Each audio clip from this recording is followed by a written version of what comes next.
Halo semuanya, gue Roni. Gue Biring. Welcome to Jailon.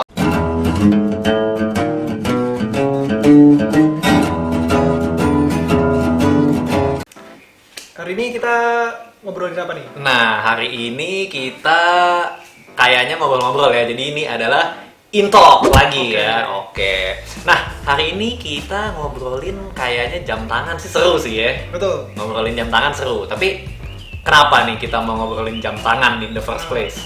Pertama sih karena gue baru-baru ini lagi demen banget nih mainan jam. Mainan jam ya, Betul, oke lah. karena apa namanya? Sebenarnya sih gara-gara lo lagi juga sih. Gue lagi. Kebeaman gue banyak gara-gara Roni sih sebenarnya. Waduh, gitu. gue nih bisanya nih meracun doang.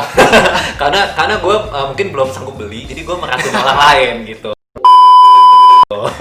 Jadi lu belakangan ini ya, jadi memperhatikan soal jam tangan ya. Iya benar. Gara-gara waktu itu ya ngeliat jam tangan lo terus kayak lu forward account Instagram penjual jam tangan vintage ya. Dealer jam vintage. Ya, ya. Oke, jadi sebenarnya di Intalk kali ini kita tuh mau ngomongin apa ya? Terminologi soal jam tangan gitu ya. Iya, mungkin lebih ke apa ya? Anatomical things yang ada di jam. Iya, gitu. lebih ke yang sifatnya anatomis. Jadi buat yang sama-sama baru belajar kayak kita, jadi mungkin lebih bisa mengenal jam tangannya ataupun jam tangan yang mau dibeli secara lebih baik gitu. Ngobrol sama dealer gitu jadi lebih enak tuh. Karena tahu terminologinya. Udah tahu, bukan kayak itu rantainya, bukan kan ya.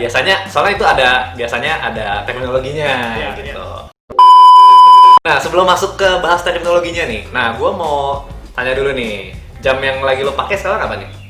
Oh, ini gue lagi pakai Rolex Datejust 1601. 1601 ya? Referensinya, terus ini tahun 1970. Oh, ini bisa dibilang salah satu yang ini ya, salah satu grail lo ya sekarang ya, favorit ya? Iya, favorit gitu. Karena yang pertama, senang sih punya jam yang umurnya udah lebih dari lo ya? 50 tahun. Dia lebih tua jam ini daripada gue sendiri Iya, gitu. iya. Cuma kondisinya masih prima banget gitu, jadi kayak seneng aja sih pakainya. Jam ini bagus banget sih, nanti mungkin kita bisa bikin konten terpisah untuk ngebahas jam ini aja. Boleh. Ya. Oke, kita mungkin masuk ke terminologinya? Iya, boleh. Oke, kita akan bahas terminologi jam secara alphabetical. Kita punya kayak 12 poin gitu sih. Ya, yang menurut kita ini basic lah ya. Basic banget. Jadi urutannya alfabet ya, jadi bukan berdasarkan kepentingan atau apa gitu lah ya. Oke, gitu. Nah, yang pertama soal terminologi automatic.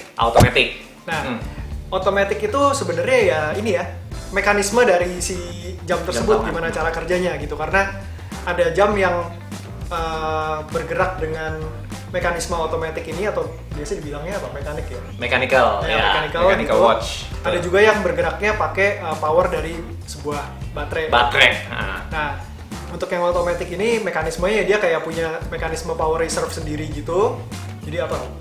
Winding ya? Iya, winding. Jadi otomatis itu sebenarnya winding itu kan nggak tahu ya bahasa Indonesianya apa ya, kayak digulung gitu ya. Tapi kalau otomatis ini intinya adalah dia tuh bisa nge-wind sendiri dengan gerakan tangan dari penggunanya. Iya, betul. Nah, gitu. Itu adalah otomatis. Jadi nggak perlu baterai tuh. Ya, betul, nggak perlu baterai. Yang kedua, bezel ini sering dengar ya. Jadi bezel ini tuh sebenarnya lingkaran yang ada di luar daripada kristalnya jam tangan gitu. Jadi kalau lihat yang bagian yang kacanya, itu ada lingkarannya tuh di luar. Pinggirannya. Itu namanya bezel. Nah, itu biasanya ada yang bergerak, ada yang nggak bergerak. Nah, ada yang bezelnya stasioner kayak yang di jam tangan lo nih. Ini bisa dikategorikan bezelnya stasioner. Oh iya. Nggak bergerak. Ada juga yang bezelnya bergerak, biasanya buat jam-jam diver gitu lah. Oke. Fungsinya buat itu ya? Dia biasanya ada yang untuk ini, kayak lo udah nyelam berapa lama kayak gitu-gitu. Nah, untuk mengindikasikan hal-hal kayak gitu. Oke. Nah, terus selanjutnya case back. Ini adalah kalau lu belanja, lu dapat duit kembali.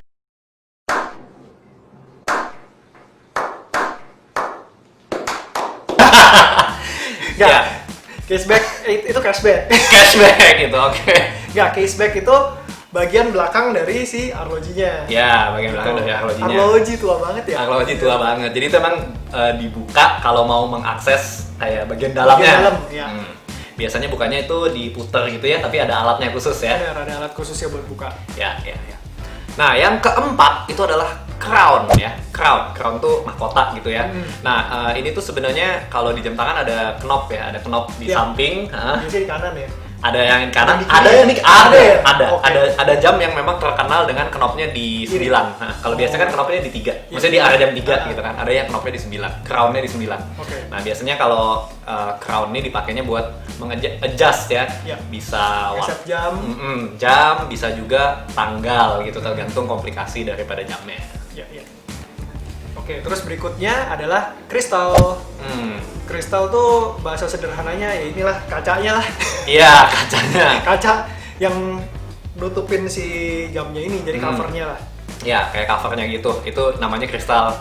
Materialnya ada Padahal beberapa. macam-macam tuh. Macam-macam. Ada yang biasa kalau yang sekarang umumnya kalau yang jam premium sapphire ya. Iya, synthetic sapphire atau sapphire kristal gitu ngomongnya. Gitu. Cuma kalau yang di jam vintage gitu biasanya mica ya. Ada yang mica, ada yang akrilik, ada yang glass gitu-gitulah, macam-macam. Cuma memang sekarang lebih banyak yang pakai, apalagi kalau jam-jam mahal ya, pakai sapphire karena dia jauh lebih durable gitu sih. Nah, untuk yang keenam nih ada dial. Nah, ini bukan 0809 894 kali. 0809 kali. Dial bukan. Dial ini tuh adalah bagian dalamnya aja. Kalau tadi kan ada kristal tuh, ini dalamnya tuh. Jadi yang ada informasinya lah, ada informasi jamnya. Kalau di jam lu nih yang warnanya putih itu, nah itu tuh dialnya. Jadi yang menunjukkan informasi waktu lah, tanggal lah, segala macam itu namanya dialnya. Iya. Gitu. Oke, terus habis itu terminologi berikutnya adalah lux. Ya, lux. Ya, lux. Nggak pakai X ya, LUGS, lux. Iya. Ya, itu posisi di mana braceletnya tuh nempel lah sama si jamnya ini ya. Iya. Gitu, biasanya di sini ada kayak spring bar gitu. Ada spring bar-nya, betul. Jadi buat nempelin si strap atau braceletnya gitu ke kepala jadi jamnya ini. Iya, betul. Jadi itu dia yang di ujungnya, biasa ada di ujung atas sama di ujung bawah ya. Dari jamnya itu namanya lux. Ya, biasanya kalau dibahas sama dealer jam gitu, kita bisa tahu nih, oh ukuran dari lux to lux ya. gitu. Lux to lux ukurannya berapa? Lebar laknya kayak berapa sentimeter Ya, atau itu berapa mili gitu. Itu biasanya kalau teman-teman nanti mau ganti strap kayak gitu, itu penting untuk ngukur hal-hal kayak gitu karena nanti tahu berapa milinya. Ya. Nah, untuk teknologi selanjutnya itu adalah lume ya. LUME. Jadi ini sebenarnya kepanjangannya luminescence tapi disingkat jadi lume.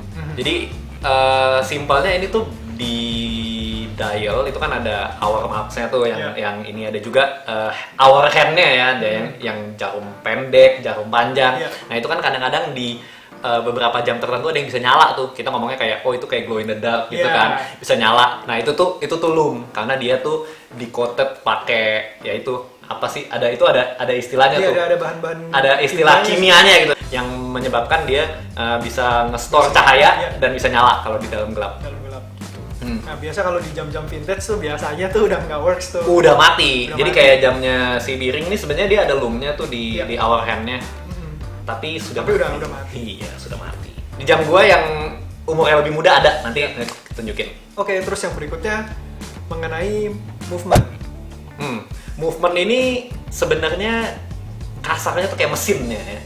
Ya, mesinnya si jam ini. Cara dia bekerja ya, gitu muternya detailnya gearnya ada apa aja tuh ya itu terkait dengan itulah. Jadi kalau tadi cashback dibuka, nah itu tuh dalamnya tuh movement gitu. Kadang-kadang kalau kalau watch manufacturer gitu ngomongnya kaliber, kadang-kadang ngomongnya kaliber. Jadi ada yang paling terkenal nih kalau Rolex itu kalibernya 3135 namanya. Nah, itu teman-teman bisa Google sendiri. Kaliber 3135 itu paling terkenal Rolex punya. Kenapa tuh?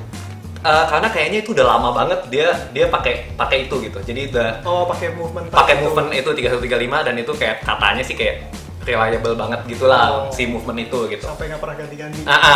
Cuman mungkin gue juga salah ya, nanti gue coba cari lagi. Tapi 3135. Nah, selanjutnya itu quartz. Nah, tadi kan yang pertama banget ada ngomong automatic. Jadi kalau di jam itu suka ada tulisannya tuh di bawah tuh automatic atau quartz. Nah, quartz ini adalah lawannya dari automatic sih. Jadi dia tuh sebenarnya di power dari baterai gitu. Kalau yang tadi otomatis kan dengan gerakan kan, antara gerakan tangan atau di wind pakai tangan gini. Kalau quartz itu dari batu baterai gitu. Sebenarnya quartz itu ya lebih precise daripada yang mechanical sebenarnya. Sebenarnya ya, cuman karena dalamnya tuh atau internalnya tuh simple si quartz ini. Jadi biasanya kalau yang gue tahu ya, kalau yang pecinta jam tangan tuh dia lebih appreciate yang mechanical gitu, karena kan intrikasinya banyak gitu di dalamnya.